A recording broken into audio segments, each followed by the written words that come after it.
नमस्कार दोस्तों, मैं हूं आशीष तोमर। आज की वीडियो रहेगी हमारी, वो रहेगी कनाडा वर्क परमिट के बारे में। ठीक है, बहुत सारे बंदे ऐसे हैं जो ऑफिस में आके मिलते भी है, व्हाट्सएप भी करते हैं, बोलते हैं कि सर उस कंसल्टेंट ने इतना इतना पैसा ले लिया है। ठीक है, और मोटा पैसा दे के उनका पैसा चला गया है।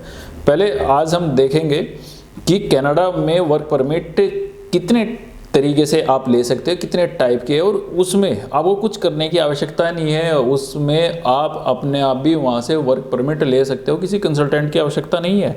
और जिसने चैनल सब्सक्राइब नहीं किया प्लीज़ सब्सक्राइब करो, ऑल नोटिफिकेशन ऑन करो, वीडियो को लाइक करते रहा करो। तो चलो दोस्तों फिर शुरू करते हैं। तो अभी चलो एक बार हम बात कर लेते हैं कनाडा वर्क परमिट के लिए। देखो आप लोग सिर्फ ध्यान रखो, ओपन वर्क परमिट एक अलग तरीके का हो गया। ठीक है, उसके लिए मैंने एक सेपरेट वीडियो बनाई है और आगे मैं उसमें के लिए बना दूंगा, वो आप देख सकते हो। दो तरीके का होता है वहाँ पे। ठीक है, एक होता है लीमिया के अंडर में वर्क परमिट, ठीक है, और दूसरा होता है जो लीमिया के अंडर में नहीं होता है वर्क परमिट। इसमें जो वहाँ पे दो डिपार्टमेंट है, दो डिपार्टमेंट ही वहाँ पे इशू करते हैं आपका लीमिया। कौन कौन से डिपार्टमेंट है वो देख लेते हैं एक बार। देखो जो आपका वर्क परमिट है ना, जो उसके लिए वहाँ पे रिस्पॉन्सिबल होता है वो डिपार्टमेंट है वहाँ पे कैनेडियन फेडरल डिपार्टमेंट्स, यही आपका वर्क परमिट वहाँ पे देखता है।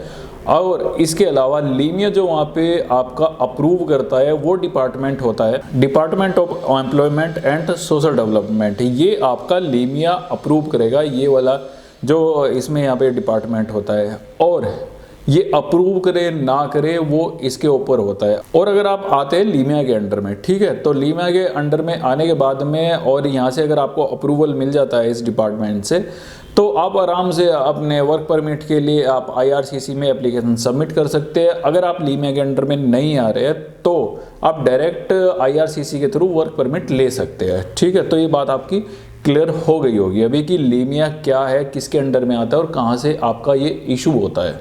अब बात करते हैं कि वर्क परमिट लेने के लिए हमें क्या क्या चाहिए, वहाँ से हमारे पास में ऐसे क्या डॉक्यूमेंट्स होने चाहिए। जो कंपलसरी है देखो, वो आपका पासपोर्ट वगैरह ये तो होना ही चाहिए। उसके अलावा आपके पास में एक वैलिड जॉब ऑफर होना चाहिए जिस भी प्रोविंस या टेरिटरी में आप अप्लाई करते हो। ठीक है, उसके बाद में आपका जो एम्प्लॉयमेंट कॉन्ट्रैक्ट है वो होना चाहिए। एक जो आपकी है लीमिया, ठीक है, लीमिया की आपके पास कॉपी होनी चाहिए और आपके पास में लीमिया नंबर होना चाहिए। अगर आपके पास में ये सब चीज़ें तो आप आराम से वर्क परमिट के लिए अप्लाई कर सकते हैं। कुछ जगह, कुछ प्रोविंस में, कुछ PNP प्रोग्राम में ऐसा होता है जिनमें ऑफर लेटर की आवश्यकता नहीं होती है, जिनमें IELTS की आवश्यकता नहीं होती है।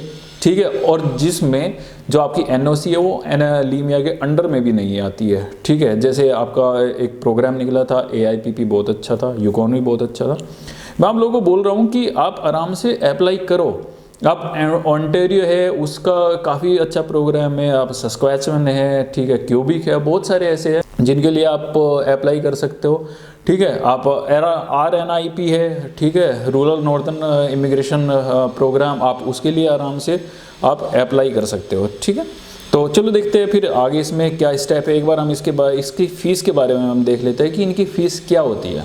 दोस्तों मैं एक चीज़ और बता दूं आप लोगों को कि जो अपॉइंटमेंट फ़ीस हमने फिक्स की थी 2000 रुपीज़, उसको लेके कुछ इशू आ रहा है। ठीक है, जो कुछ बंदे आते हैं ऑफिस में वो बोलते हैं सर आपने अपॉइंटमेंट फ़ीस वो कर दी है, लेनी शुरू कर दी है 2000 रुपये। देखो आप एक चीज़ समझो, अगर आप जेन्युइन है तो आप फीस दोगे, आपको काम कराना है। नहीं भी कराना है आपको, अगर नॉलेज लेनी है जेन्युइन तो आप आओगे और फीस दोगे। ठीक है, अगर मेरे ऑफिस में 10 बंदे आ रहे हैं डेली और मैं उनसे एक घंटा बात कर रहा हूँ तो मेरे हिसाब से कोई तुक नहीं बनता है। कुछ बंदे ऐसे आते हैं जिनको बट टाइम पास है, एक बंदा जेन्युइन है उसके साथ में 2 बंदे वैसे ही आगे, वो वही लगे हुए 2-3 घंटे लग गए। कोई जो सीरियस बंदा है वो बाहर बैठ के वेट करता है। ठीक है, तो उनकी वजह से वो सर्वाइव करता है वहाँ पर। तो वो चीज़ें ख़त्म कर दी है। उन लोगों को दिक्कत हो रही है जो बस आके ये सोचते थे कि हाँ भाई चलो ठीक है ये बंदा जा रहा है, 2 हम भी चलते हैं इसके साथ में, पूछ लेंगे हम भी। तो अभी उनको लोगों को दिक्कत हो गई है। जो जेनो बंदे हैं उनको दिक्कत नहीं होनी चाहिए। व्हाट्सएप पे आप कांटेक्ट करो, ठीक है, स्टाफ से, वो आपको रिप्लाई करेगा। डेट और टाइम फिक्स कर लो, 1 या 2 दिन का टाइम वरी करता है। ठीक है, तो 2 दिन बाद मिल जाएगा या आपको नेक्स्ट डे मिल जाएगा।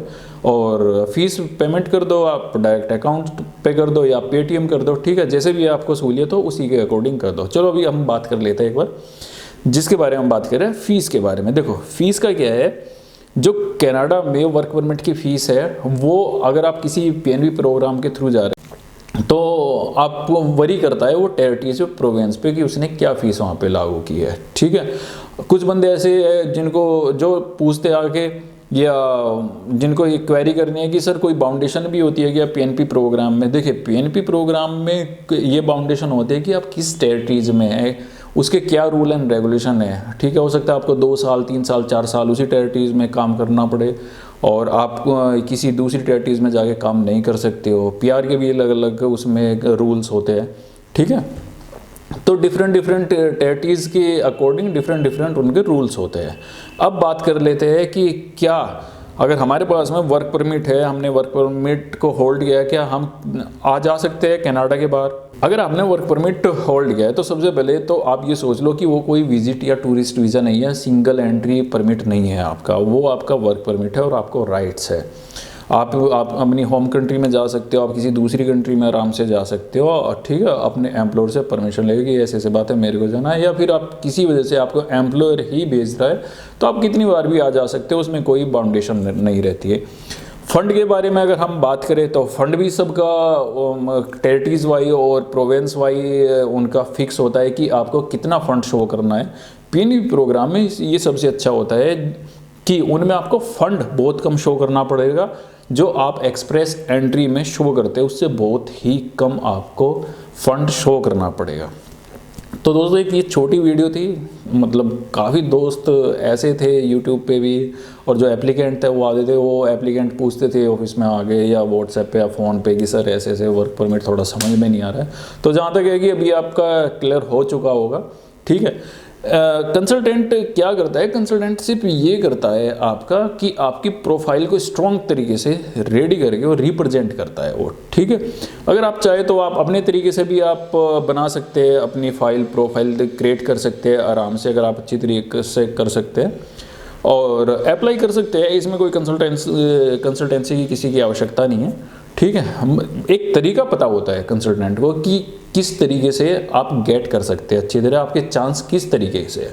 ठीक है, तो दोस्तों ये थी एक छोटी सी वीडियो, तो मिलते हैं नेक्स्ट वीडियो में। अपना ध्यान रखो, ख्याल रखो और चैनल को सब्सक्राइब करते रहा करो। तो मिलते हैं दोस्तों नेक्स्ट वीडियो में। ओके बाय, जय हिंद।